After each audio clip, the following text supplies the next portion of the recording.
Ashes. I was sitting on a plush red velvet sofa, waiting to talk to the dead. A girl who knew of such things had made the appointment for me, and then scribbled down the address of the penthouse apartment located on the top floor of an all-brick building in one of Guatemala City's richest neighborhoods. Sensing my nervousness, if not my outright trepidation, she then proceeded to give me a few warnings. "Don't arrive late," she said, "but don't arrive early either. Don't wear jewelry of any kind, no chains or rings or even a watch. Don't offer money. Don't ask questions, just let her do the asking. And don't ever, under any circumstances," she almost pleaded, "look her in the eye." The living room, although luxurious, was sparse in its decor. There were no paintings or mirrors on the chalk-white walls, only a large antique crucifix made of two heavy slabs of dark wood, possibly pillaged long ago from some unsuspecting monastery or church. Nor were there any strange objects lying around, at least none that I could see.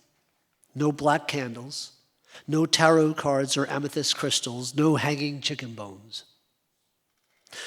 I suddenly heard the rustle of steps on the parquet flooring and stood up from the red sofa just as I saw an old white-haired woman moving gingerly through the doorway and into the living room.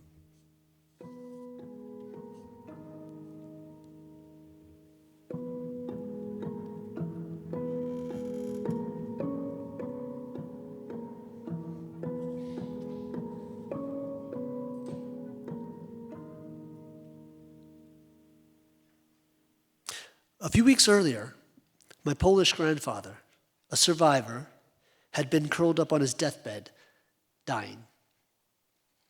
He had survived the German invasion of Poland as a teenager in September of '39, while still living with his parents and three younger siblings in Łódź. He had survived being beaten and captured by Nazi soldiers less than 2 months later, one night, as he and some friends played domino out on the street. He'd survived 6 years, that is, the entire war, imprisoned in various concentration camps, including Sachsenhausen and Neuengamme and Bunawerke and Auschwitz, where his left forearm was tattooed upon arrival. He'd survived Block 11 of Auschwitz, where prisoners were sent to be tried and then executed in the front of the infamous Black Wall. Gnadenschuss, the Germans called it. One shot to the back of the neck. He'd survived extreme hunger and malnutrition and torture and several diseases, and he'd even survived being liberated in August of '45. Some of his fellow prisoners, he once told me, after years of starvation, ate themselves to death. He'd survived the strange and elliptical journey which took him from Berlin to France, to Cuba, to New York, and eventually, improbably, to Guatemala. He'd survived another war, this time a civil war, which raged around him and all Guatemalans for the next 36 years. He'd survived 2 gunmen who stopped him on Avenida Las Americas while he was on one of his morning walks. They made out with his wallet and his gold chain and the precious black stone ring he'd bought for $40 on his way to Guatemala in 1945 at some pawn shop in Harlem, and worn on his left pinky finger as a sign of mourning for his murdered parents, Shmuel and Masha, and 2 sisters, Rachel and Rezel, and youngest brother, Zalman. He'd survived a series of strokes and heart attacks, after the last of which his doctor ordered him to stop smoking. He did. And to drink a glass of whiskey per day. He more than did, stocking crates filled with Red Label in a closet. He'd survived all of that, but now, finally, curled up like a small child on his own bed, my grandfather was dying. He'd been awake for 2 or 3 days straight, talking in Yiddish to his dead mother. She was standing right in front of him, he kept telling us, at the foot of the bed. We tried to reason with him, to tell him there was no one there, but he continued talking to her in Yiddish. What's more, we couldn't understand what he was saying. No one in the family spoke Yiddish, and so we just looked at each other with both concern and bewilderment. It seemed to me that my dying grandfather was like the sole survivor of some ancient civilization about to take with him the last remaining unintelligible words. The doctors ignored his outbursts, deliriums, they called them, and kept giving him stronger pain medication and also stronger sleeping pills. None worked. They told us there was nothing to worry about. Hallucinations, they said, were normal in his present state.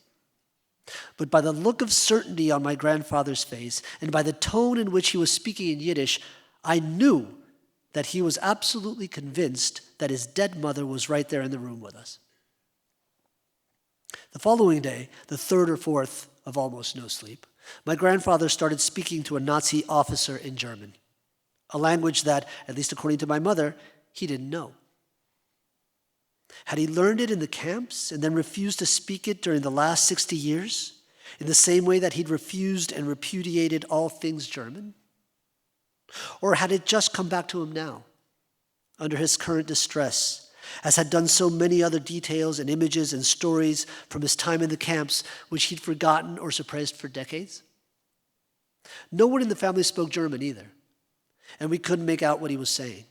But his tone and behavior when addressing the Nazi officer were markedly different. He stammered with fear and obedience. His lips seemed to tremble. His eyes darted around the room as if he were desperately searching for a way to flee.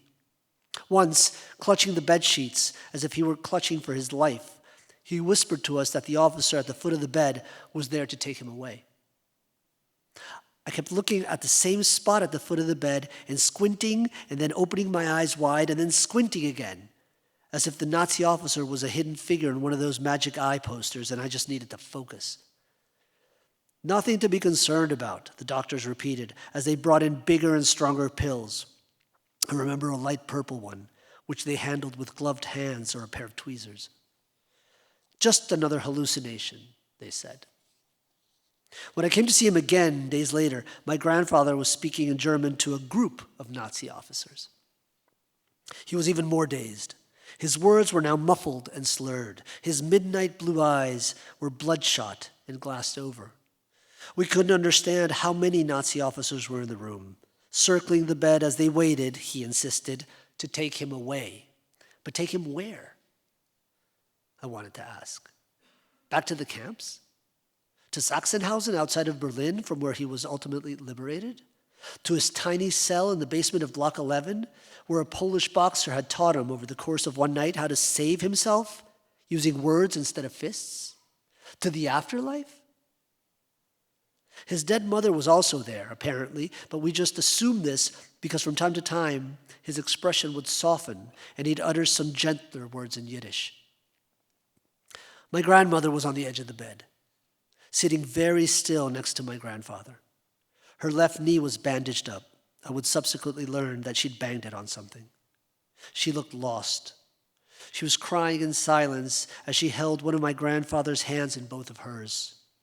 And so I just sat with her for a while, also very close to my grandfather's frail and shrunken body, listening to his heavy breathing and his jumbled ramblings and wondering about all the other people in the room which only he could see. Fritz, I thought I heard him mutter once or twice. That's what he'd started calling me not too long ago, Fritz. Never occurred to me that it was a bizarre nickname or term of endearment. Nor did it occur to me to ask him why he had started calling me that. Now, years later, I know that Fritz, short for Friedrich, was one of the derogatory nicknames given to German soldiers during the war, along with Heine and Kraut.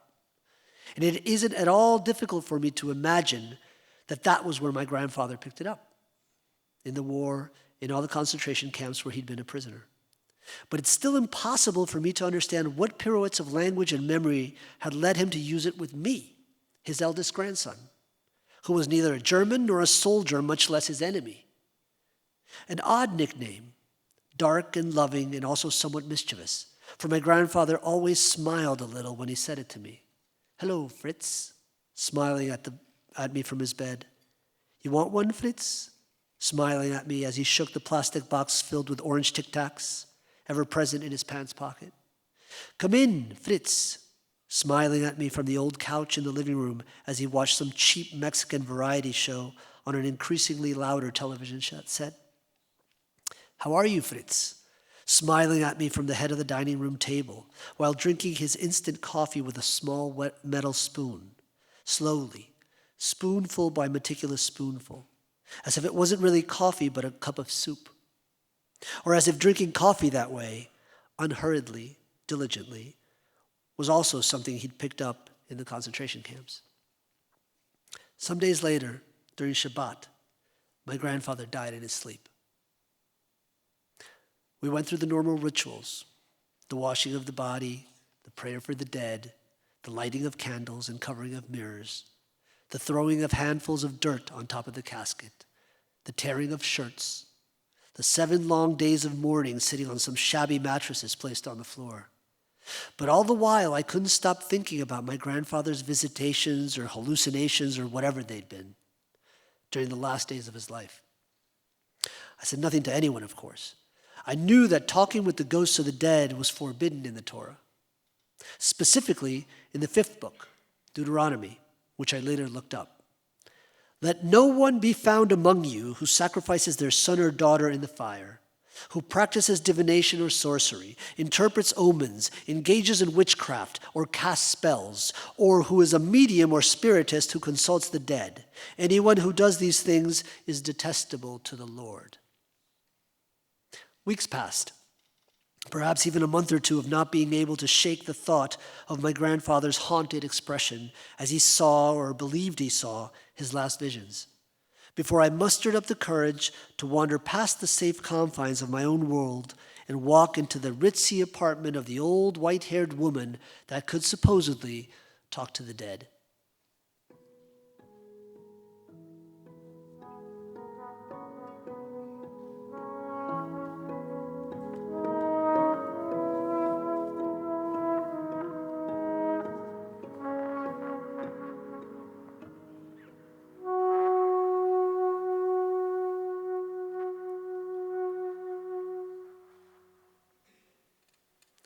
She went by Señora Martina. I never knew if that was her first or last name, or maybe the moniker she used when doing such things. I didn't ask for her full name. But even if I had, and even if I remembered it all these years later, I'd still say that I never knew it in order to protect her and her family. She was sitting across from me on a matching red velvet sofa positioned on the other side of a wooden coffee table. I had found it strange that upon entering the living room, she'd walk straight toward that sofa without greeting me or looking in my direction, and proceeded to sit down awkwardly, as a kid would, sitting down on someone else's oversized furniture. Later, I would recall the image of her feet dangling just above the floor. I was also surprised by her appearance. Very nondescript, almost grandmotherly, dressed in a light beige sweater and dark brown slacks. Not at all, I'm embarrassed to have to admit, the black cloak and black hat I was expecting. She immediately placed her pale, bony hands on her lap and leaned back and asked me in a wispy voice how she could help.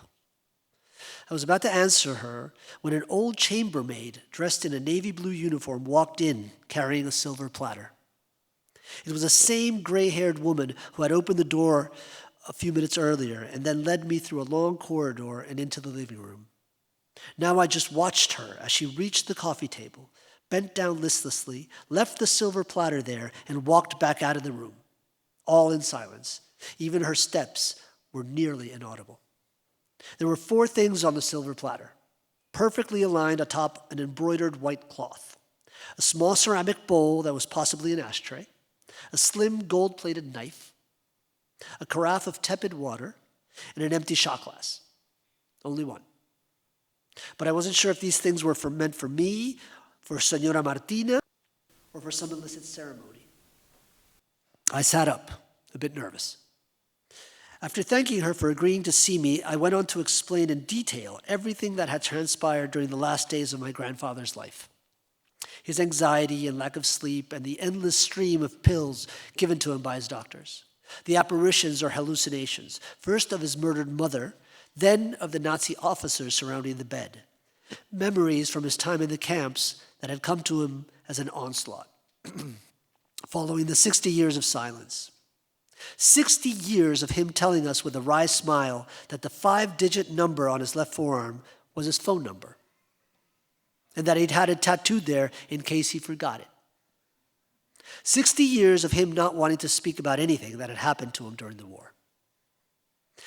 Senora Martina, her glance always downcast, her clasped hands resting calmly on her lap, listened without interrupting me until I was finished.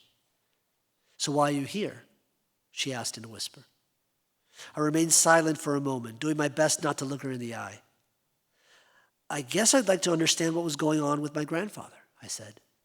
"I'd like to know if he was really hallucinating, as his doctors insisted, probably due to all the pain medication and the sleeping pills, or if he was maybe visited by ghosts." That last word made her glance up. At least that's how it seemed to me from across the table and without looking at her eyes. "Tell me, young man, do you believe in ghosts?" I was a bit taken aback by her question, or rather by the directness of her question, but finally managed to stammer that I wasn't sure. "I see," she said. "So if you're not sure ghosts exist, what does it matter if your grandfather was visited by apparitions or delusions or figments of his own imagination? Would it change anything?" I remained silent, thinking that I shouldn't be there, that I wanted to leave. "You may go any time you desire to," she said. Maybe having guessed my thoughts, maybe having read my posture, or quite conceivably my facial expression. "Be that as it may," she went on, "I'll ask you again. Does it really matter anymore what it was that your grandfather saw or thought he saw from his deathbed on the last days of his life?" She appeared to smile, though almost imperceptibly. "I'll ask it another way," she said. "Do you need to find out something specific?" I said that I did not. "Some crucial information, perhaps?" "No." "Some missing evidence?" "No." "Then why bother the ghosts of the dead?" I had no answer. Senora Martina, in a tone that I judged less confrontational, asked me if I knew what the Berachot was. I told her that I had no idea. "The Berachot," she said, "is the name of the first tractate of the Talmud." "Of your Talmud," she insisted, and then continued. "In it, the rabbi and scholar Abba Benjamin states that if the eye had the power to see all the demons and spirits and ghosts, mazikim is the Hebrew word he uses, no creature would be able to endure them." She paused long enough to let the idea of all the demons sink in. "And Rav Huna," she proceeded, "who lived in ancient Babylonia, says in the same Berachot that every one of us has 1,000 demons on his left hand." She raised her left hand as if to show me the 1,000 tiny demons that lived there. "And 10,000 on his right hand." She lowered her left hand and raised her right hand with its 10,000 tiny demons. "And you do believe your own Talmud, do you not?" I assumed it was a hypothetical question and remained silent. "I thought so," she went on, clasping her hands again and placing them on her lap as if in prayer. "But let's assume just for a minute that you do believe," she said. "The Talmud gives one very easy instruction to those who want to find out if they're being visited by ghosts." She waited a few seconds and asked, "Would you like to hear it?" I said that of course I would. Only then did I realize, as I sat up on the edge of the sofa, that I'd been looking directly at her eyes for some time, and she directly at mine. And so I knew. By the way in which her entire face seemed to sparkle with a sort of contained frenzy, I knew that I'd done or said something wrong. "Have you ever seen the footprints of a rooster?" "The what?" I mumbled. "The footprints of a rooster," she repeated, enunciating each word. Confused, I said that I had not. "Well," she said, "if you want to know if you're being visited by ghosts, the Talmud advises that you must wait till nighttime and take sifted ashes and sprinkle them all around your bed, and in the morning, when you wake, you will see there something like the footprints of a rooster." Senora Martina began to struggle up from the sofa. "You don't need me," she said with a sigh as she stood. And that was all she said. I saw her amble slowly across the living room and disappear through the same doorway from which she'd come in, as if it wasn't really a doorway, but some threshold to another dimension.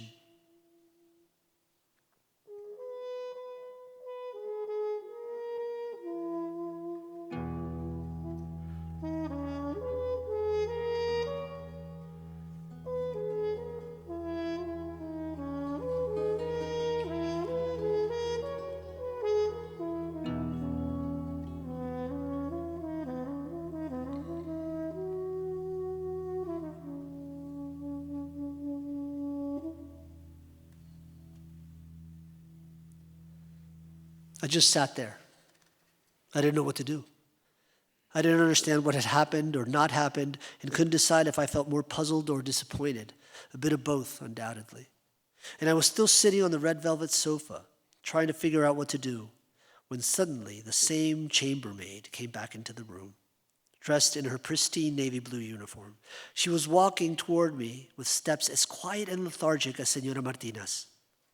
Watching her, it occurred to me that the two women, although very different, were also the same. They were of similar age, of similar build and demeanor, and they both had the exact same way of moving. They glided soundlessly across the room. She reached the coffee table and stood there in front of me, stoically, expressionless, with her chin raised and her shoulders hunched over and her hands placed behind her back. "I'll see you to the door," she said in a raspy voice, as she warily stretched out one of her hands and offered me a small glass urn sealed with a champagne cork and filled with gray, powder-like ashes. Thank you.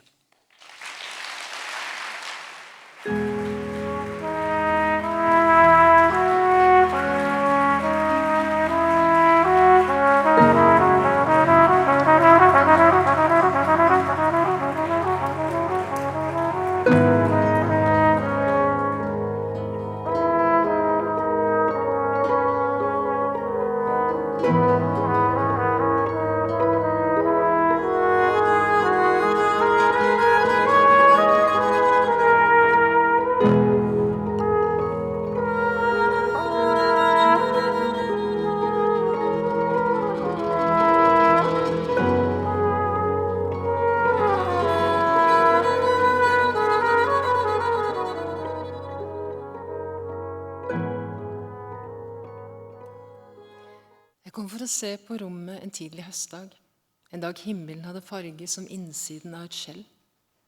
Huseieren var høy, med rødlig krøllete hår, og senere har jeg tenkt at hun lignet Janet Frame, den newzealandske forfatteren. Jeg hadde funnet annonsen på universitetets oppslagstavle, og ringt med en gang jeg så det hun skrev om rommet. Nå fulgte jeg etter henne inn i huset og ned trappene til kjelleren. Huset var kjedelig på en måte jeg hadde lengtet etter. I et stille nabolag, med det jeg tenkte var en helt vanlig familie. Eieren forklarte at hun hadde valgt å leie ut alle de 3 kjellerrommene. Vi kom nok til å bli flere der. Det hadde ikke noe å si for meg. Så lenge det fantes en nøkkel, og jeg kunne være for meg selv. Hun låste opp døra, og jeg kjente kjellerlukta blandet med eiven og nyvasket tøy fra vaskerommet ved siden av. Jeg gikk litt fram og tilbake på de 12 kvadratmeterne. Det som aldri ville vært godkjent til utleie nå, og kanskje en telefon ringte akkurat da, eller at hun gikk opp igjen for å slippe inn et av barna. Eller hun gikk opp av en annen grunn. Da hun kom tilbake, spurte hun om jeg likte det.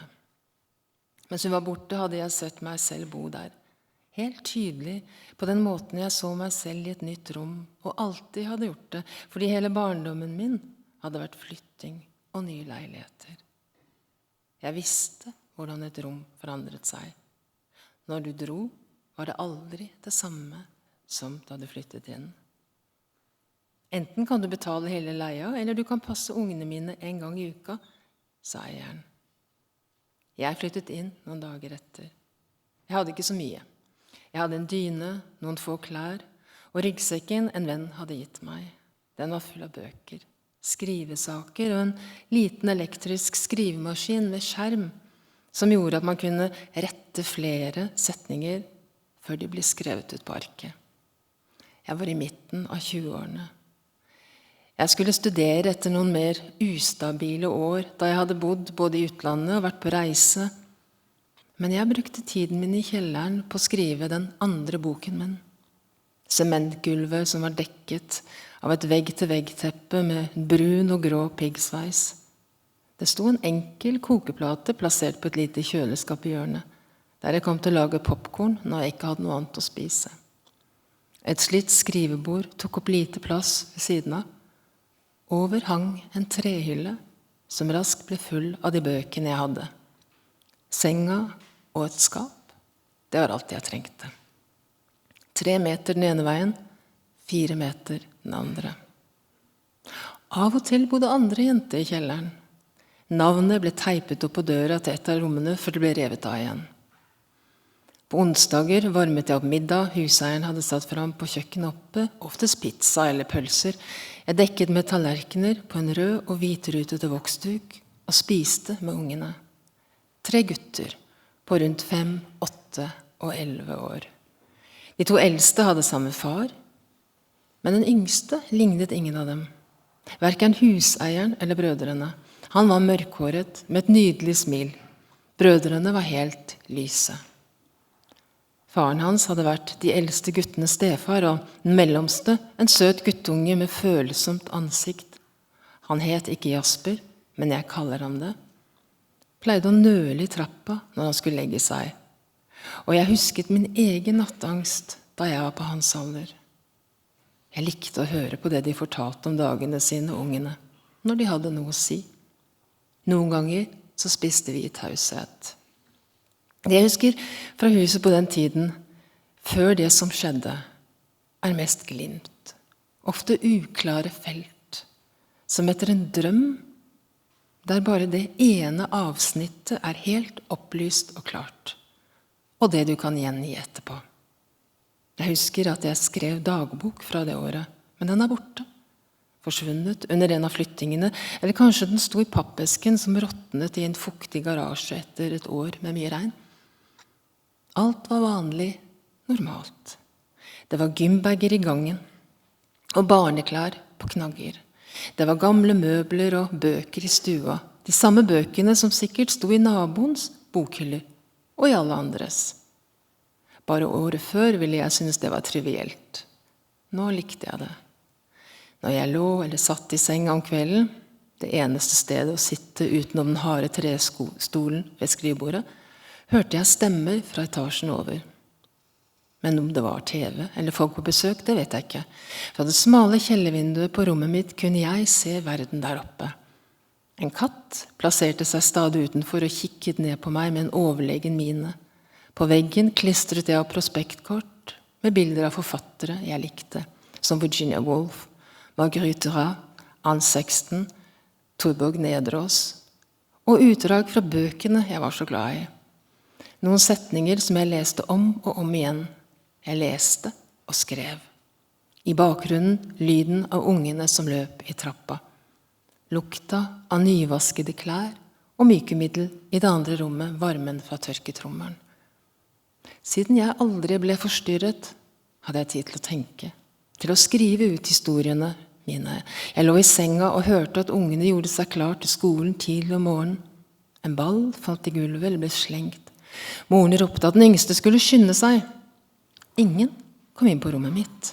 Jeg passet på det. Jeg skrev en novelle om en kvinne som ventet på et brev. Jeg skrev om moren min som var syk på den tiden, men visket henne ut igjen. For meg var ikke litteratur om opplevelser og erfaring, om gjengangere og spøkelser, eller om minner som har satt seg fast, men om form, om å være flink, få til noe som lignet litteratur. Og rommet i kjelleren var stedet der tankene mine bodde. Jeg vasket i et stort, tomt kontorlandskap flere kvelder i uka. Det var ingen andre å se. Ja, jeg lurte på om jeg burde få meg en ordentlig jobb.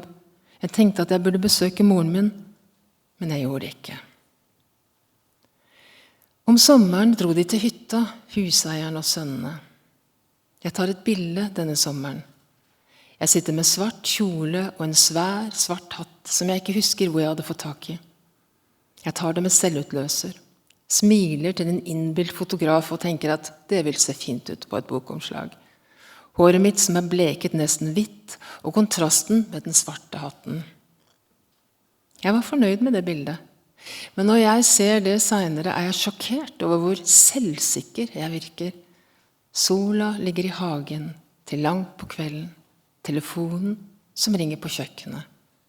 Det hender at jeg løper opp og tar den, forteller at familien har dratt på ferie, og så husker jeg at jeg tar av røret, og det er ingen som svarer. Noen holder linjen før den brått blir brutt. Et par dager etter, en mannsstemme som spør etter henne, vil vite hvor hun er. Jeg forteller hvor de har reist. Hvorfor skulle jeg ikke gjøre det? Huseieren kommer hjem i taxi en uke etter. Hun har foten i gips og bruker krykker. Jeg har røykt ut av kjellervinduet og sittet i hagen hennes. Jeg har brukt telefonen uten lov. Jeg er ikke den beste leieboeren. Hun kommer ikke til å like det når hun til slutt oppdager det. Jeg hører henne der oppe. Krykkene som dunker dumt i gulvet. Barna virker usikre. Vage når de snakker om hva som har skjedd. Hun har falt fra en stor stein. Nei, et tre. Nei, en stige lent opp mot en husvegg. Bildet av henne på en usikret stige, det passer ikke. Den eldste er mer på rommet sitt. Den mellomste Jasper som nøler i trappa. Har de ikke et annet uttrykk nå, ungene, enn bekymring? Eller tenker jeg bare det nå etterpå? Jeg tror det. Kanskje hun bare falt. Jeg hadde bodd i huset over et år. Jeg passet ungene den kvelden da en av naboene ringte og sa «Han kommer, du må låse». Jeg tror ikke engang hun sa hvem det gjaldt, men det må hun ha gjort. Jeg kikket ut av vinduene. Mørket som hadde slukt enden av veien, lagt seg over klyngen med trehus. Den eldste gutten kom ned fra rommet sitt, sto i trappa og spurte hva det var. Naboen i telefonen sa de hadde kontaktet politiet. Noen hadde sett eksmannen. Han hadde vært truende. De sier han har med seg et våpen. Hva slags våpen, sa jeg. Var det hun, naboen, som sa en øks? Eller hørte jeg det senere? Jeg husker at jeg låste døra. At jeg dro gardiner for de svære stuevinduene mot hagen, gikk ut på kjøkkenet, ble stående og se på et eggeskall i en bolle, den tynne hinnen innerst i de hvite. Tallerkenene sto fortsatt på kjøkkenbordet, der vi nettopp hadde spist pannekaker. Syltetøyflekkene på duken. TV-en som summet lavt. Alt var rolig. Kanskje vi spilte noe. Memory eller Ludo eller Domino, før de eldste gikk opp til rommene sine. Jeg sluttet å kikke ut i mørket. Naboene ringte igjen. Ja, det hadde nok vært falsk alarm. Jeg fikk med meg yngstemann opp i annen etasje. Bak en lukket dør ropte den eldste at han hadde begynt på leksene. Den mellomste, Jasper, satt ved pulten. Nakken bøyd over en tegning. Han så opp da jeg sa han skulle bli på rommet sitt, smilte, usikkert. Jeg fikk den yngste opp i badekaret. Han lo mens jeg dusjet håret hans. Hørte jeg noe da? En telefon som ringte? Eller var det dørklokka? Jeg skrudde av vannkrana, lyttet. Ingenting. Bare en svak lyd nedenfra som et klikk. Jeg løftet gutten ut av badekaret og bort på en skammel, la håndkle rundt skuldrene hans, og Jasper som ikke satt på rommet sitt. Tegningen lå igjen på pulten. Trekken da jeg var kommet halvveis ned trappa, og den vidåpne utgangsdøra som slapp inn mørket. Jeg ropte på Jasper, ropte igjen, det var ingen nede. Men jeg hørte stemmer, en bilmotor på tomgang. Fra trappeavsatsen så jeg taxien i oppkjørselen. En fyr holdt på å sette seg inn, og jeg husker det som at jeg så ansiktet hans, Jaspers ansikt i baksetet, og taxisjåføren som snudde seg, klar til å rygge ut. I desember i fjor, rett før jul, gikk jeg for å se på det huset. I klyngen av trehus på et slags tun midt i byen. De hadde malt det i en litt annen farge nå, satt opp gjerde og bygget en inngangsdel med vinduer. der den gamle trappa opp til døra pleide å være. Der jeg hadde stått om kvelden for mange år siden. Nabohuset, der noen hadde ringt den kvelden for å advare meg, lå som før. Innrammet av julelys, med stjerner i vinduene og girlandere med små, runde leddkuler viklet rundt en hagebusk. Jeg var på en måte glad for at det var så forandret, huset der jeg hadde bodd. Jeg fikk lyst til å ringe på, men jeg gjorde det ikke. Urolig for om fortiden kunne ha åpnet og sluppet meg inn. Jeg tenkte meg at huset var blitt solgt, jeg lurte på hvor barna hadde flyttet, hvor de hadde vokst opp. Jeg sto der en stund til, og en dame gikk opp trappa til et av de andre husene med handleposer og en hund i bånd. Satte posene fra seg et øyeblikk mens hun låste opp, og hunden stakk snuta ned i dem, og deretter hele hodet, og hun bøyde seg og sa nei, nei. Jeg kunne ikke se kjellervinduet mitt fra veien. Kanskje rommet ikke fantes lenger. Jeg tror jeg bodde der i nesten 2 år, i denne kjelleren. Jeg kjente det huset godt. Det med gutten og taxien. I mange år så tenkte jeg ikke på det så ofte. Noen deler av historien ligger alltid i halvmørket. Det finnes detaljer som ikke blir med. Kanskje de er viktige. Viktigere enn andre som jeg legger vekt på fordi det er min historie jeg forteller. Dette er ikke de andres. Jeg innbiller meg ikke at jeg forteller de andres. Den smerten, de årene, er del av det som er skjult og som jeg ikke kjenner til. Som andre husker eller har glemt. Et sted finnes også en prolog, for det er alltid en prolog. Det jeg husker er fyren som kommer ut av taxien fordi han oppdager meg. Jeg tror ikke han hadde regnet med å møte noen.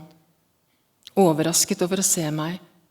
Denne selvhøytidelige jentungen som har kastet seg på seg huseierens gummistøvler, som begynner å mase og som sier, du kan ikke bare ta ham med, sier at dette er ikke hans sønn, og at uansett er hun barnevakten. Hun tar vare på disse barna. Jasper som gråter uten en lyd. Jeg sier at han skal komme ut av bilen. Fyren stenger veien for meg. Overraskelsen har glidd over i noe annet. Jeg er sint, men jeg vet ikke om det har noe å si. Det er taxisjåføren som begynner å bli utålmodig, som protesterer nå. De snakker sammen på et språk jeg ikke forstår. Det får meg til å tro at de kjenner hverandre, at de er venner. Han er en inntrengeren kan stole på. Jeg husker at jeg lener meg inn i taxien og får tak i Jaspers arm. Han aker seg ut. Hvor tror du at du skal? Det er til gutten han snakker. Jeg sier noe, men husker ikke hva. Sier jeg at han skal komme seg til helvete vekk, eller at politiet er på vei? Jeg tror ikke da at han virkelig er farlig, og kanskje taxisjåføren skjønner at naboen har kontaktet politiet, at han ser eller hører noe jeg ikke har oppfattet ennå. Jeg får Jasper med meg, forbi inntrengeren, opp trappa, inn i huset. Jeg låser døra, skrur ned lys og kikker ut av vinduet. Bilen står der fortsatt. Men etter noen minutter så rygger den og ruller ned den smale veien mellom boligene. Jeg lurer på hvor naboen er.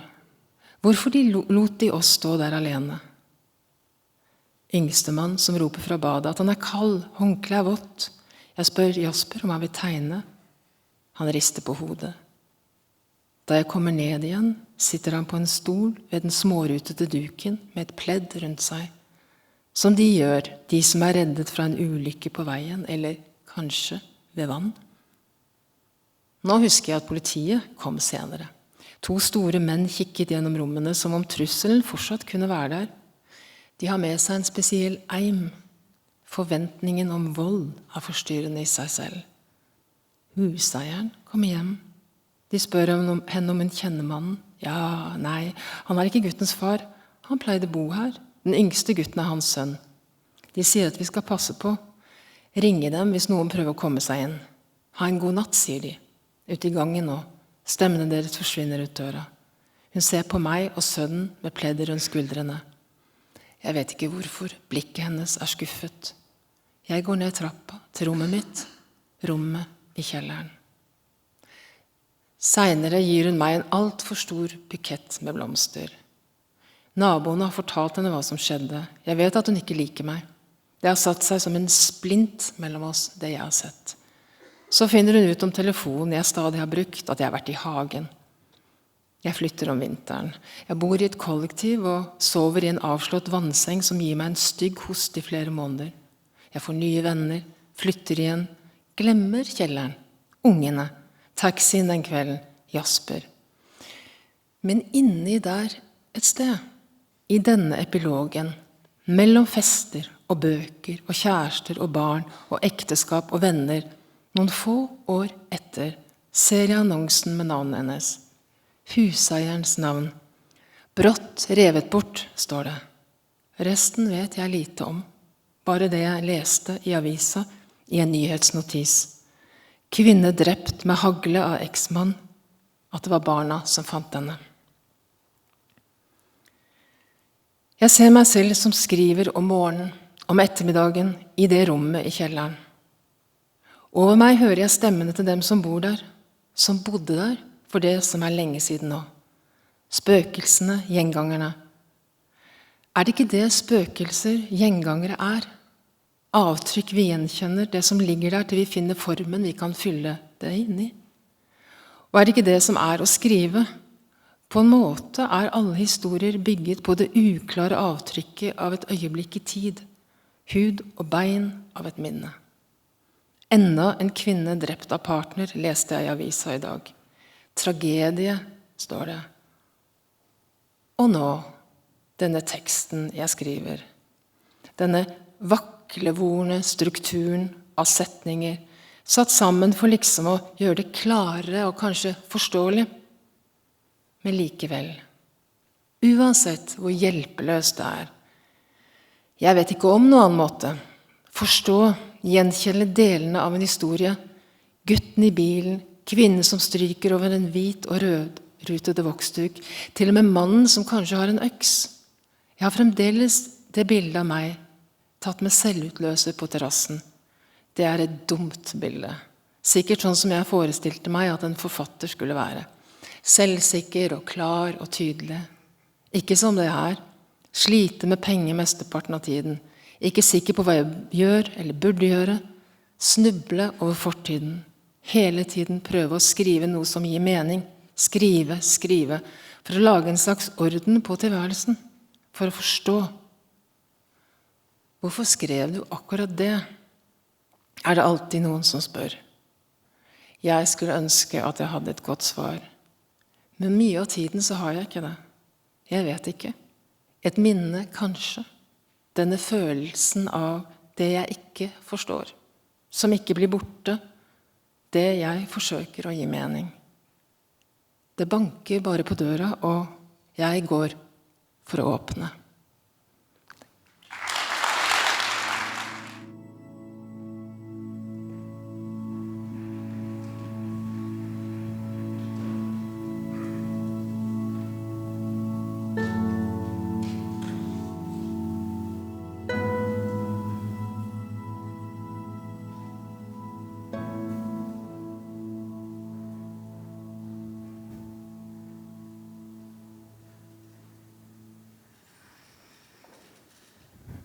Dans la mesure où le texte a vocation à être partagé à l'oreille, le chœur, comme au théâtre, précise quant à lui ceci. Au début, il y a Lila, et c'est un texte pris par le présent, jonché de tragédies, dont celle-ci, celle de Lila, divisée en 3 parties. Première partie. Par saccades, le vent soufflait l'odeur des immortels. Elle s'asseyait sous le laurier rose, et ne sachant rien de sa toxicité, elle en prélevait les étoiles. C'est 1, 2, 3, chantonnait-elle, la peau à même la caillasse. Elle fatiguait les manchons des fleurs sous ses doigts sans rougir. Heureusement, elle gardait ses doigts pour elle. Elle ne les goûtait pas, mais qui sait? À cet âge, dans l'ignorance des petits faits de certaines biologies, elle était capable de tout, et tout court. Si elle savait le danger, qu'aurait-elle fait? Elle comptait. 1, 2, 3. Elle confondait les sentiments, elle était un peu triste. Et jusqu'à combien comptait-elle? à des heures de chez elle, où l'infini avait pour rite de se loger, peut-être dans ce vent privé de fond, loin, le plus loin au sein des particules ensemencées. Qu'est-ce que ce verbe, ensemencer? Aucune idée. Elle est juste trop petite, pleine d'appétit, volontaire à grandir, encore trop petite. Elle est, ou elle est une autre, façonnée de saillance. Si elle confond les sentiments, singulièrement si elle éprouve la tristesse, si déjà elle compte pour avancer, ne rosit pas, c'est comme tout le monde. Elle chantonne et elle calcule. Les rafales menues sur les cheveux, elle pressent ça. Que la vie et la vie et la vie, à l'infini, poussent du souffle, le nez droit, jamais retenu. Elle a des intuitions à base d'air. Elle se balade dans le jardin pierreux, frappée donc par le mistral. Elle cherche un bol de terre vide. Elle vide un bol de terre. Elle le remplira d'eau et des fleurs. Et il faudra ne pas boire le breuvage au risque de... Le péril paraît imminent et boum boum, la pulsation se saccade, la chair poule. Toutefois, Lila ne ronge pas ses ongles. Elle les porte en ovale, coupés joliment. La lune tourne autour des équilibres. Lila chute contre un caillou. Toujours elle chute. Toujours elle fait le même mouvement, textuel. Et en un regard, le calme recompose son visage sans souci. Et comme tout se mélange, le chaton surgit des bûches, tenu à l'arrière de l'auvent. Il était fondu sur l'écorce jusque-là, son poil doux sur les rugosités. Il caresse la cheville de sa fille, il roule la tête sur le plastique pailleté de la méduse, sali par le terreau, va-t'en, susurre-t-elle, tss, je suis occupée. Lila glisse les paupières. Ici, rien n'est gris, pas même les pierres dorées, surtout pas les lauriers. Elle délaisse le bol de terre, elle triangule. Elle vague parmi les questions assonantes. Elle entend laver les problèmes. Il faudrait de l'eau, du sel, des fleurs, et frotter. Frotter. À coups de scie, Lila se crée des soucis. Si elle est triste, c'est qu'elle s'inquiète. Mais de quoi au juste? Tout va bien. Aujourd'hui, il a fait chaud. La lumière oblique de la fin de l'après-midi ravit le paysage, ses contours. La vie foisonne et l'enfance a les yeux gros, partout. Le tableau est plutôt joli, mais dans le ciel, le vent passe pour inaperçu.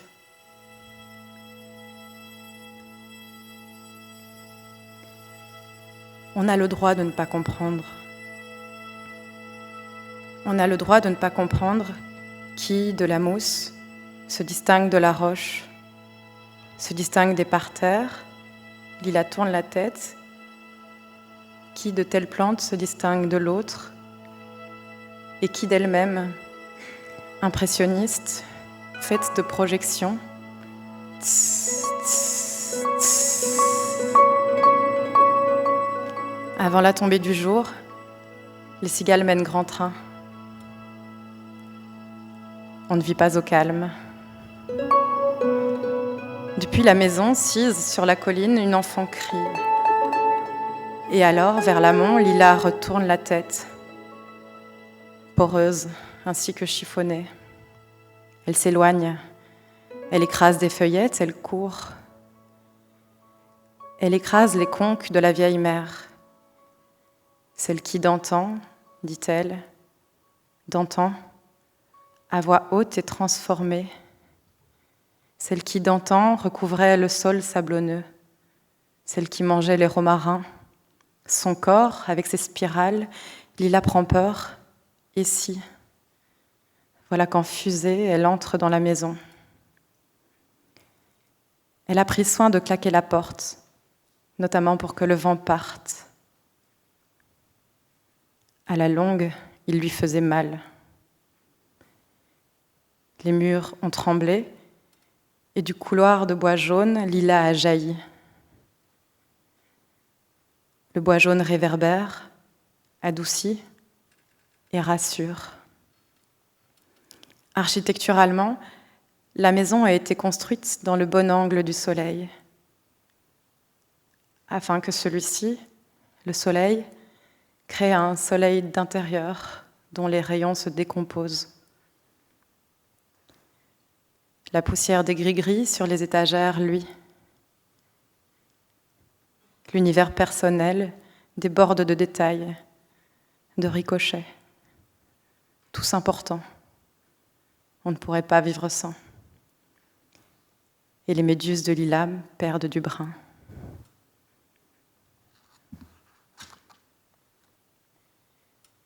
On peut suivre la petite à la trace.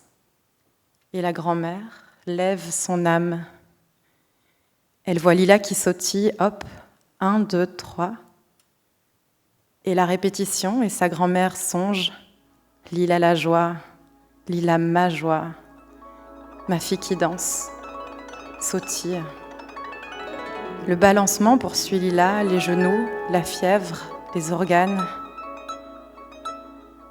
Selon le dictionnaire, sautiller signifie faire de petits sauts, se déplacer par bonds, à la façon d'un oiseau, saccadé. Et j'y ajoute la joie. Sautiller signifie avancer drôlement, telle une enfant sauterelle, telle une enfant sculpter la chanceuse joie. Dans un contexte dans lequel la grand-mère a perdu 1, 2 enfants, la vie de Lila a jailli. Désormais, elle s'ajoute. Dehors, le chaton remue les fleurs, ses griffes enlacèrent les étoiles, puis il s'installe au creux du bol de terre, tandis que les cigales commencent de se taire. Chut, dors. Avant, bien sûr, au petit soir, la grand-mère lira des berceuses à sa fille. Le cœur demande, est-il juste de?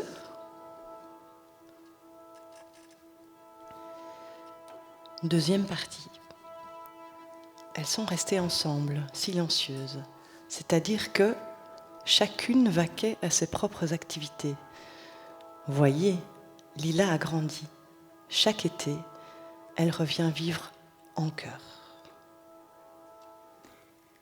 En mangeant des yaourts, des gâteaux, puis des brugnons, dans le noir, en léchant les doigts, les 2 filles regardent la télévision. La grand-mère tend un quart de fruit, à engloutir sans que le jus ne coule. Voilà, il faut garder le jus pour soi. Le jus coule sur les triangles d'or du parquet. Il ne fait pas froid. La lune qui tourne est claire. La grand-mère et la petite fille portent une couverture sur les genoux. Un sentiment de quiétude enveloppe le bois. Les gestes. Lila, quant à elle, pressent, en son sein propre, chacune de ses insuffisances. Elle ne vit pas sereine. Quoi qu'il en soit, restons sérieux. Ici, les sensations, la vie primordiale, la matière et les corps, peau, battements, jeux d'enfants, déjà n'existent plus. Dès lors qu'on anticipe sur la fin, on doit gommer le décor. renoncer au gris-gris. Sur l'écran, les actrices en particulier se cabrent et dès l'entame, la tension monte. Selon la formule, Antigone doit jouer son rôle jusqu'au bout. Il s'agit d'enterrer 2 frères, dont l'un, tyranniquement, ne mérite pas de sépulture. Alors il s'agit pour Antigone de mourir, creuser son propre tombeau. Antigone à la révolte incapable. Il faut imaginer la grand-mère et la petite fille, sans fruits à déguster, sans doigts à lécher, sans chaises de bois jaune sur lesquelles s'asseoir pour assister à la tragédie. C'est comme un chant qui revient. Lila cède. Je n'ai plus faim, bonne maman. La mort, en conséquence, constitue la seule issue dans la tragédie. L'histoire de l'humanité n'est autre qu'une histoire de la tragédie. Le texte se redit par cœur, il se transmet, reste le monde plein, entier, grouillant et violent, seul. Les personnages dialoguent, c'est-à-dire se répondent. Quoi ? Ma douce ? Demande la grand-mère, tandis que Lila marmonne. Aller jusqu'au bout signifie pour Créon de faire exécuter légalement Antigone si elle enterre son grand frère. Et pour la nièce, en retour, du pareil au même, de ne plus parler jamais.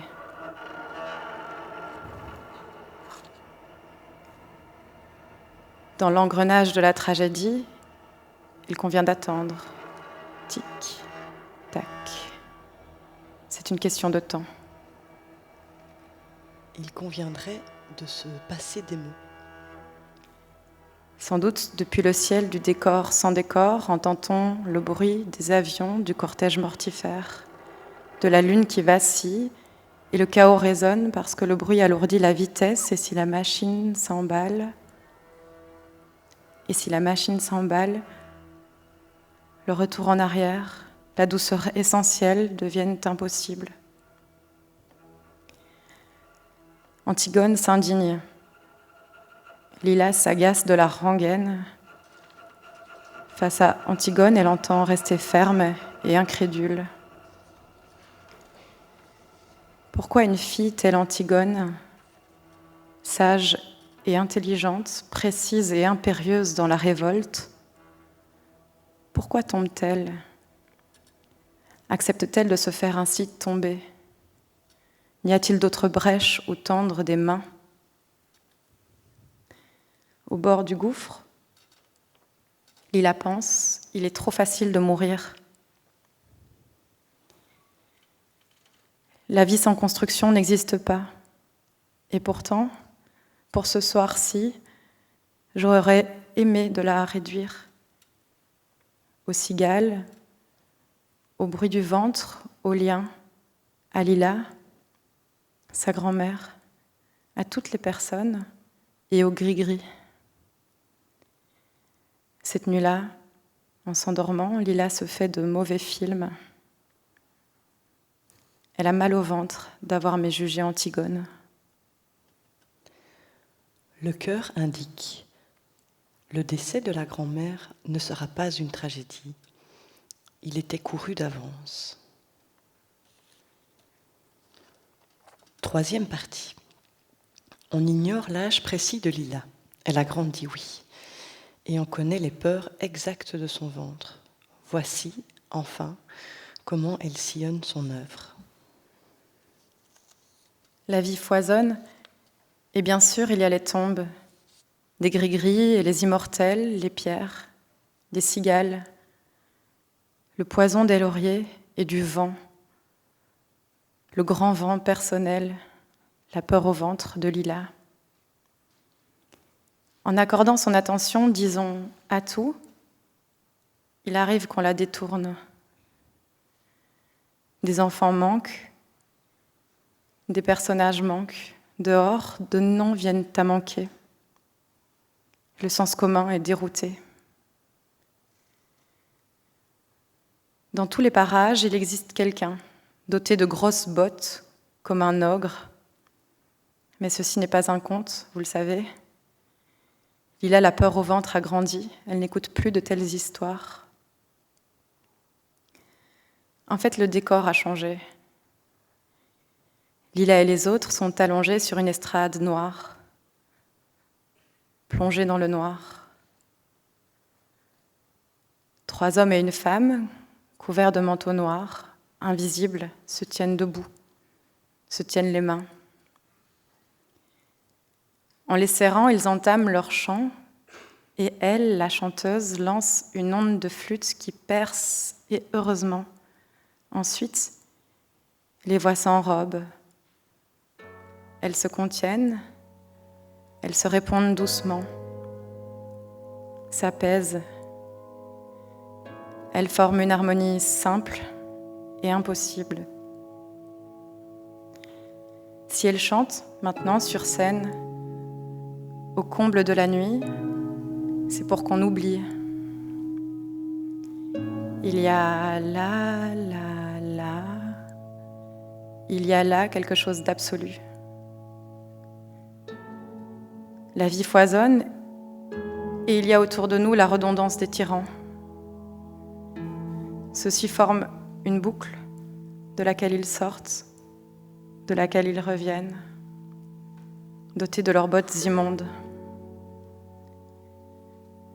La tragédie nous précède et nous poursuit, et nous courons vers celle-ci dans un mouvement rond, textuel. La tragédie attend et nous attendons. Lila vit avec cette sensation, la peur au ventre. Tantôt, au spectacle, il faut se forcer à sourire, d'un petit sourire sans brusquerie. Trouver des raisons pour. À dessein, là où Lila se trouve couchée, l'estrade s'illumine d'un rai, d'une poussière dure, et sur le sol diverti, on distingue des silhouettes comme mortes. Et dès lors que les chants sont des élégies, sans doute les silhouettes sont-elles mortes. Mais elles se lèvent, elles n'en ont pas fini. Pour cette représentation, Lila et la troupe des rats, des danseuses, ont vêtu des voiles. Et elles ondulent. Si elles ont l'air de lys, d'un bouquet beau de lys, frémissant, c'est sans préméditation. Même dans la danse, on ne peut pas confondre impunément pétales et peau. Dans l'auditoire aussi, on devrait se tenir la main, se tourner afin de se regarder et chanter ensemble, chanter. Le rideau tombe, regarde-toi. Tourne la tête. Récemment, j'ai lu cette phrase. Elle est signée Marie de Quatre-Barbes, qui notamment est une poétesse. Cette phrase donc est d'une beauté absolue. Ensuite, on pourrait mourir. Elle dit « Lève ton âme, rime, car tu existes en toutes choses. Si tant est que d'âme est prise, tu te reposes en autre chose. » Les textes des autres m'accompagnent, tels des fantômes de joie. Et cette phrase balle, elle redit « Lève ton âme, rime, car tu existes en toutes choses. Si tant est que d'âme est prise, tu te reposes en autre chose. » Ensuite je pense, m'attriste ton âme, grève le rideau, imite l'allure de la fleur déjantée qui danse, c'est essentiel. Maintiens les arts comme l'écrin de ta liberté. De longue date, des tyrans sont entrés sur la scène, et Lila souvent danse et sautille pour déjouer le désespoir.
vond €100 weggestoken in een van de dagboeken van mijn oma.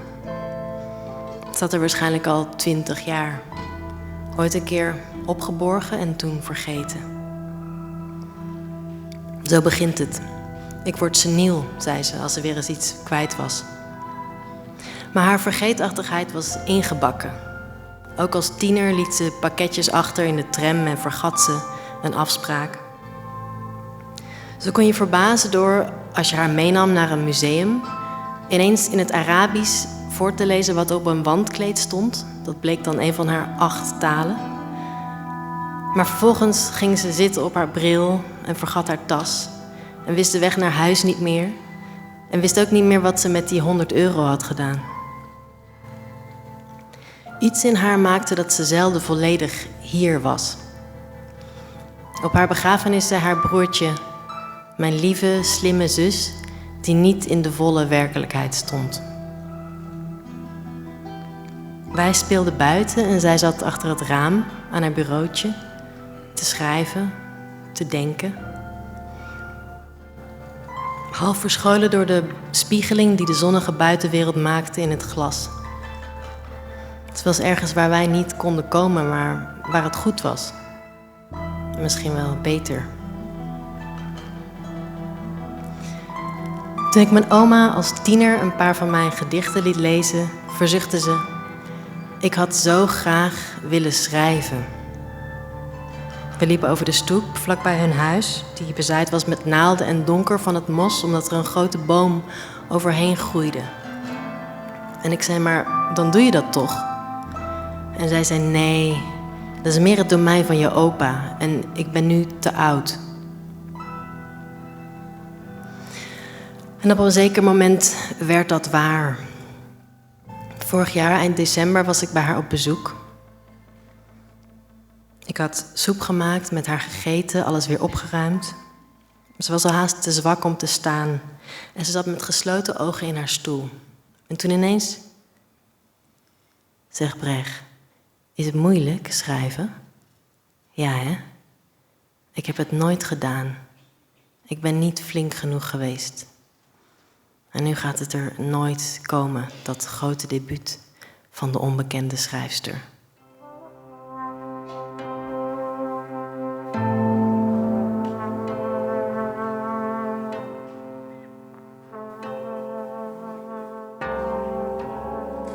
Til að bjarga heiminum. Skrifa fyrir mennskuna, gæskuna, til að leita tilgangi lífsins. Búa hann til, finnist hann ekki, og hver gerir það með sínum hætti af mýkt, fegurð, heillandi, fallegum, óþægilegum, grimmum sögum. Skrifa til þess að hugga, strjúka varlega yfir sár, skrifa til að rífa plástrana af sömu sárum, til að gera tilveruna bærilegri, til að trufla, spyrja erfiðara, ágengra spurninga, skrifa til að ögra og til að breyta heimsmyndinni, breyta orðunum í vögguvísur, í gamlan sálm, skrifa í leita Guði, skrifa til að ganga hólm við Guð, til að reka djöfulinn úr manninum, svæla hann út úr sínum dimmu, ömurlegu vistarverum innra með okkur. Sá sem skrifar, á hann ekki að vera herskip, flugmóðurskip, kafbátur, skriðdreki, hljómsveit, 13. postulinn, 5. bítillinn, 6 kossar, 7 halastjörnur, 8. undur veraldar. Verðum við ekki að sýna fram á að án skáldskapar engin mennska, samhygð, engin meðlíðan og að ekkert komi í þeirra stað, að án mennsku, samhygðar og meðlíðanar breytist við í gervigreind, derhúfu Trumps, skyrtu Pútins, fasistakveðju Musk, hatur Netanyahus. Ég held að það sé einhvern veginn þannig. Ég á við að einhvern veginn þannig myndi ég svara, var ég spurður: til hvers, af hverju skrifa þú? Hvað ásækir þig meðan þú skrifar?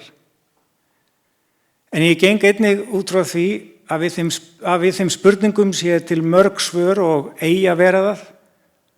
verða, hugsalega jafn mörg og höfundar heimsins. Þótt ég vona að strengurinn í þulunni hér að ofan titri þar hjá flestum. En vitaskuld kemur margt annað inn, ótal margt. Því sé manneskjan flókin smíð, þá skáldskapurinn völundarsmíð. Með fleiri dyrum en hægt að telja dyr sem aukin heldur færast í sífellu úr stað. Þannig að þú veist í raun aldrei fyrir víst hvar þú kemur inn í skáldskapinn en síður hvaðan þú skreppur út úr honum. Enginn höfundur hefur lifað sama lífinu og allt sem hann lifir hlýtur á einn eða annan hátt hafa áhrif á hann. Höfundur sem fæðist og elst upp á Gaza hlýtur ósjálfrátt að horfa á öðruvís og heiminn en sá sem fæðist og elst upp í Tel Aviv. Sá sem fæðist í fátækt, jafnvel örbirgð, sér heiminn öðruvísi en sá sem fæðist og elst upp í umhverfi þar sem fjárhagslegt óöryggi, ógnir stríðs eða hrakmenna hafa sjaldan beðið handa við næsta horn. Og loks það metnaðurinn. Hjá honum tæpast hægt að líta. Hann allstaðar undir og yfir hjá öllum listamönnum, þó í margs konar mynd. Það getur verið metnaðurinn að gera betur en áður, yfirstíga sjálfan sig. Metnaður að skrifa betur en aðrir, að skrifa metsölubók, að vinna til verðlauna, að láta krýna sig hrósi, vera á allra vörum, að þú verði lesin eftir 100 ár, verði skær, lýsandi stjarna á himni bókmenntanna. Metnaður tvíeggjað orð og hugtak og orðabókin mín gefur upp þessi 6 samheiti. Kapp, álit, heiður, sómatilfinning, metnaðargirnd, dramb. Fyrstu 4 af 6 orðunum eru jákvæð, hvaðan sem á þau litið. 5. hallast yfir í það neikvæða, en það 7. dramb, það eiginlega blótsyrði. Harður dómur, lýsing á mannesku sem hugsanlega tilbúin að fórna mennskunni fyrir frama. Reiðubúin að semja við djöfulinn eða þá gervigreind til að skrifa eða semja meistaraverkið, selja sál sína.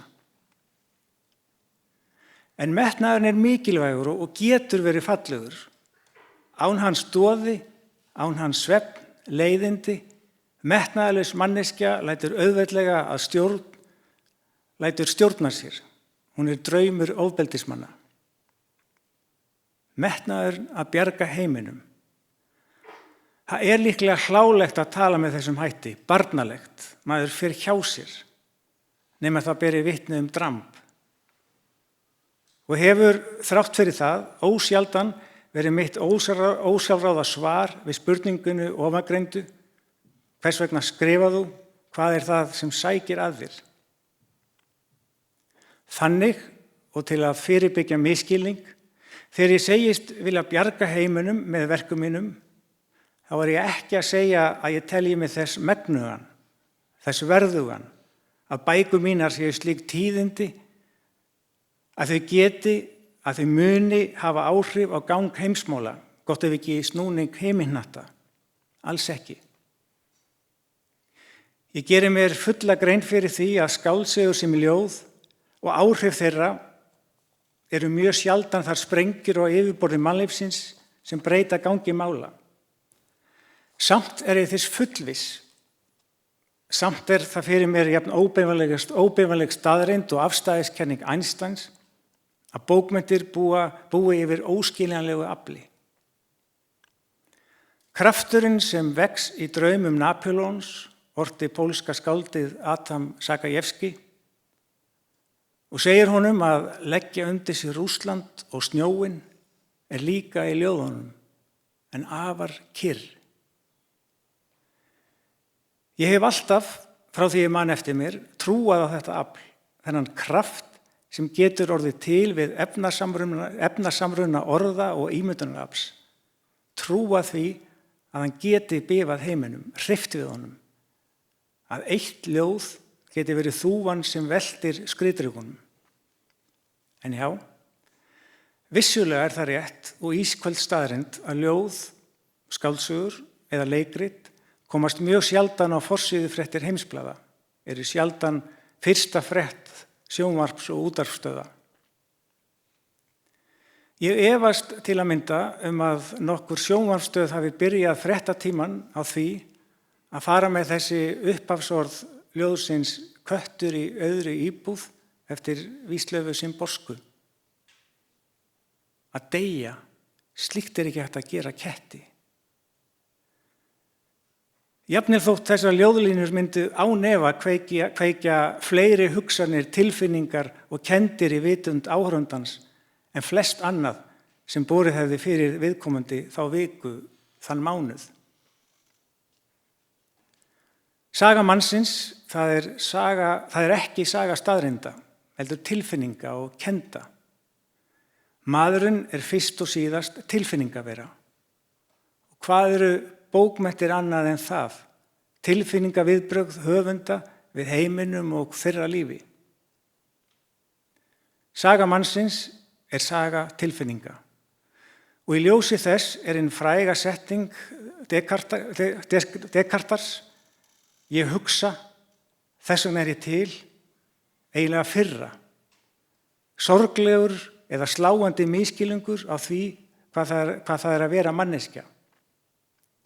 Því fyrir utan það að maðurinn er fyrst og síðast tilfinningavera, flestar hugsanir viðbragð við þeim, þá vitum við ekki og höfum satt að segja ekki hugmyndum hvað það er að hugsa, hvernig hugsanir verða til.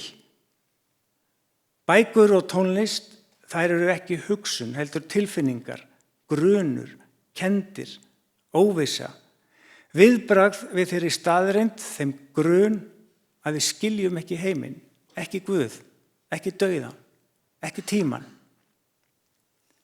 Ég skil ekki, þess vegna er ég til. Og núna þegar fáraleikinn virðist ætla að taka völdin í stórum hluta heimsins, þegar svo skipan sem við höfum búið við síðustu 80 ár eða svo liggur út í skurði eins og brotið baðkar, hröpuð þyrla, þegar lygin, fordómarnir, yfirgangurinn og ofbeldið eru kosin til æðstu embætta, verða forsetar, ráðherrar eða hershöfðingjar, þá er skáldskapurinn kannski sá eini sem getur ekki bara skilgreint það, heldur dregið það fram, afhjúpað. Eða er til beittari, fáránlegri, óþægilegri lýsing á því sem nú er að gerast en í tæplega 70 ára leikverki UNESCO, nasirningunum. Ein snjallasta lýsing bókmennta á fasismanum, populismanum, frjálshyggjunni og öðrum skyldum hreyfingum.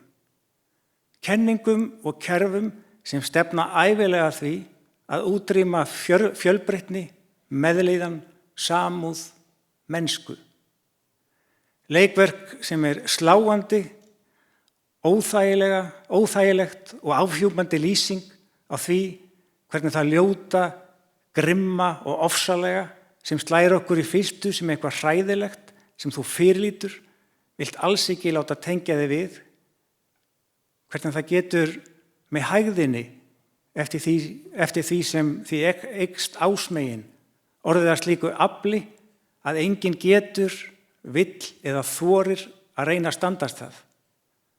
Þannig að það sem í gær var talið vitni mannvonsku, grimmd, algeran skort á samúð og réttlæti er í dag orðið svo sjálfsagt, það er normið og verður svo sjálfsagt á endanum að þeir sem reyna að hamla eða sporna gegn því verða útrópaðir ef ekki hundeltir og smurðir rógi. Hefur þetta verk UNESCO frá því það var samið átt brýnna erindi en á okkar dögum, en kemst samt ekki á neinar forsíður blaða er aldrei fyrsta frétt. Og ekkert blað, engin sjónvarpsstöð spyr í örvæntingu hvenær kemur Voland hans Bulgakov til að refsa okkur. Til hvers ég skrifa?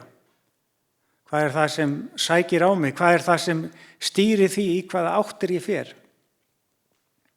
Ég segi það aftur, segi það af barnalegri þrákelkni, það löngunin til að koma heiminum til bjargar og honum þarf að bjarga. Ég óska þess að bækur mínar, orð mín, setningar, músíkin í skáldsögum mínum og ljóðum snerti það djúpt við þeim sem lesa að það breyti einhverju, hafi áhrif til góðs, strjúki yfir sár, huggi, græti lesandan, ögri hugsunum hans, tilfinningum, skapi ókyrrð, veki spurningar, efasemdir, gleði, að mín verk bæti við vittum við heiminn, stækki hann. Dramb, kannski, vonandi ekki. Og ég mun sjálfsagt áfram svara með þessum hætti aðspurður hvers vegna skrifar þú. Veit samt að með því ég að einhverju leyti að koma mér undan spurningunni og þá vegna þess að mig grunar þykist vita að ef ég ætlaði raun og sann að svara út í hörgul og ekki fela neitt, hvað það sé sem drífið mig áfram sem höfund, sem ásækir mig, stjórni því eða stýri í hvaða átt ég fari, að þá kæmist ég varla hjá því að beina sjónum að mínu innra lífi, að minni fortíð, að minni persónu. En það er einfaldlega eitthvað í mér sem þá hikar, ef ekki andæfir. Gott og vel. Öll reynsla mótar manneskjuna og hefur áhrif á hvað þú gerir sem rithöfundur, hvernig þú gerir það, hvað þú skrifar, hvernig þú skrifar það. En það hefur það verið margoft sagt, gott ef ekki sannað, að afgerandi reynsla í æsku sé einhver slík reynsla til staða, hafi mótandi áhrif á þig, breyti þér, fylgi þér allt þitt líf, hafi áhrif á það hvernig þú upplifir sjálfan þig, umhverfið, verölduna. Og sérstu skáld, sérstu rithöfundur, þá segir það sér sjálft að slík reynsla hlýtur að lita það sem þú skrifar. Ég veit ekki hversu mikið mín æska, mitt líf, reynsla hefur mótað mín verk, eða jú, kannski veit ég það. Ég missti móður mína þegar ég var tæplega 6 ára. Þá hafði hún barist við krabbameini í 3 ár. Sú barátta og stöðug nærvera sjúkdómsins hefur örugglega litað og mótað mína bernskudaga, þótt ég muni það ekki. En ég skynja það og það leitar stöðugt upp meðan ég skrifa. Það er það sem ég skil ekki, veit varla af, streymir upp úr djúpunum og inn í orðin. Þótt ég hafi komist til vitundar sem höfundur á mektardögum postmodernismans og vitaskuld sótt lítið og sitt að hverju þangað í það alvöruleysi, það pönk, það óþol, hef ég samt ævilega litið á mig sem barn modernismans, að ég hafi verið alinn upp af honum. Faðir minn get ég því aðspurðu svarað, jú, mikið rétt, það er modernismin. Og margir modernistar höfðu nánast skömm á því að nota sitt eigið líf sem efni við í skrifum sínum, í stað þess að vinna úr þeim fjöllum sem reynsla mannkynsins er. Og kannski er þarna ein af ástæðunum fyrir því að ég hef sjaldan kært mig að nefna mína æsku og það sem þar gerðist, sem mikinn áhrifavald, kannski afgerandi, að hafa mist móður mína ungur.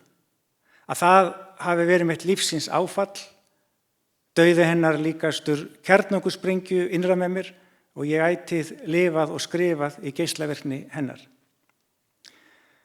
Ekki viljað, ekki kært mig að tala það, draga það fram, beina athyglinni að því.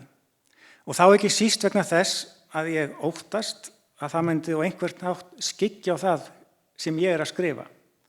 Að margur lesandinn myndi ósarátt fara að leita að mér í textunum, leita að minni reynslu og að sú leit gæti skyggt að þó mikilvægu og fagnaðaríku staðreynd að bókmenntir eru það mikla afl sem þær eru vegna þess að þær lýsa reynslu mannkynsins, ekki einnar mannesku. Að það er bókin og hennar heimur sem skiptir máli, höfundurinn er ekki neitt. Hann má eiga sig Hann er bara statíf sem einhver getur hengt hattir sín á. Það sagt, þá get ég vitaskuld ekki neita því að allt sem ég hef lifað, þau högg sem ég hef hlotið, svo ást sem ég hef fengið að kynnast, þeir fiskar sem ég hef slægt og saltað, kýr sem ég hef mjólkað, semenspokar sem ég hef lyft, vinir sem hafa fallið í skuggana, verið gleyptir af þeim, allir og allt það sem ég hef mist, allt það sem ég hef fengið, hefur sannarlega haft og hefur og mun hafa stöðug áhrif á það sem ég skrifa. Það er stundum sagt að til séu tvenns konar höfundar. Þeir sem skrifa sjálfan sig, sitt líf, vinna úr öllu því sem þeir hafa upplifað, verk þeirra því ævinlega sjálfsæfisöguleg í einhverjum skilningi. Síðan hinir sem sækja efni við sitt út fyrir sjálfan sig, þeirra eigin líf. Þeirra eigin líf þar fjarri, situr fyrir utan meðan þeir skrifa sín verk. Allar skilgreiningar á skáldskap eru einföldun. Ná aldrei utan hann allan, fjarri því eiginlega. En sumar hafa þó eins og þessi eitthvað til síns máls. Og horfum maður til hennar, þá grunar mig að ég tilheyri báðum hópunum, en leið hvorugum. Ég hef til þessa sent frá mér 15 skáldsögur og það er erfitt fyrir mig að mótmæla því að minnst 6 þeirra hafa með skýrum hætti vaxið upp frá mínu lífi, mínum dögum og minningum. Þar séu þræðir sem liggja mjög samsíða atvikum míns eigins lífs og síðan 2 skáldsögur auki sem beinlínis spruttu upp frá innri og ytri átökum í lífi mínu. Þau átök eru einhvers konar hreyfiafl þeirra skáldsagna, eru ósýnilega aflið í djúpum þeirra. Og síðan verði líklega að gangast við því að nokkrar af skáldsögum mínum hverfast með einum og öðrum hætti þann prívat heimsendi blóðs míns sem lát móður minnar var. En samt það þannig að þegar lesandinn tekur upp bók eftir mig, þá skiptir líf mitt engu máli. Atburður þess, tilfinningar mínar eða minningar, það bara eitthvað sem ég á við mig sjálfan.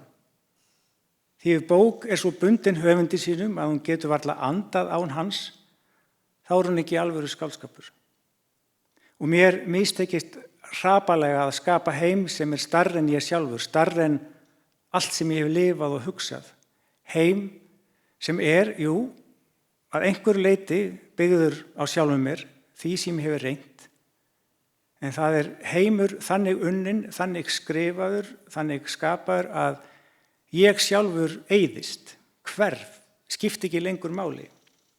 Eftir stendur nýr heimur, ný veröld, ný vídd sem lesandinn gengur inn í og kynnist þar vonandi bæði sjálfum sér og veröldinni á einhvern hátt með einhverjum hætti upp á nýtt. Að vera skáld að skapa eitthvað sem stærri en það sjálft. Skapa heim sem hversu mikið sem sú veröld byggð á lífi, tilfinningum, minningum skáldsins, þar með engum hætti á því að halda. Byggt á lífi skáldsins, samt óháð því lífi. Þú skrifar ég og sá ég hugsalega að einhverju leyti þú sjálfur, en leið eitthvað allt annað. Þú skrifar ég og með því þurrkar þú sjálfan þig út og skapar það sem stærra og meira og mikilvægara í staðinn.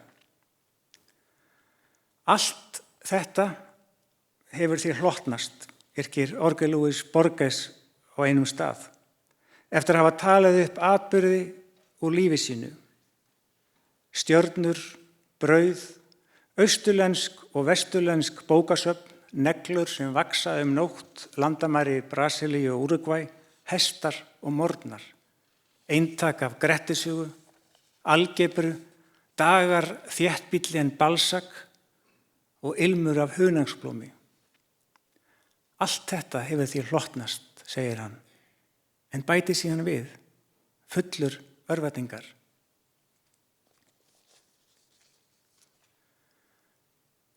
Til einskis var höfunum sóað á þig, til einskis sólinni sem undrandi augu viðmanns litu.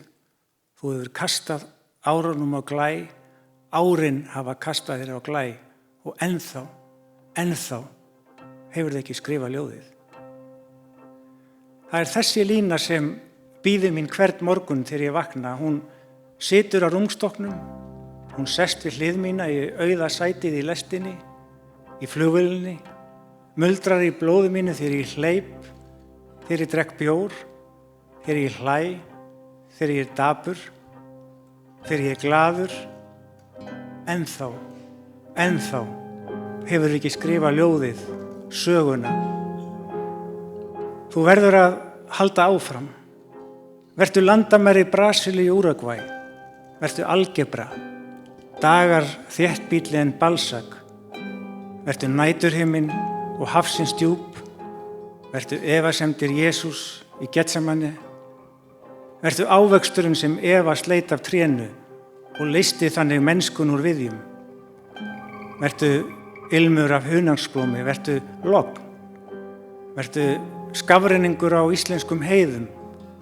Vertu það sem skiptir máli. Vertu truflun. Vertu það sem ofbeldismenn hata, helst óttast. Vertu það sem strýkur myrkur dauðans af andliti móðuðinnar. Og þá kannski hefur ekki kastað árunum á glæ. Þá kannski hafa árin ekki kastað þér á glæ. Þá kannski hefur þú náð því að lifa og yrkja ljóðið áður en þögnin hremmi þig.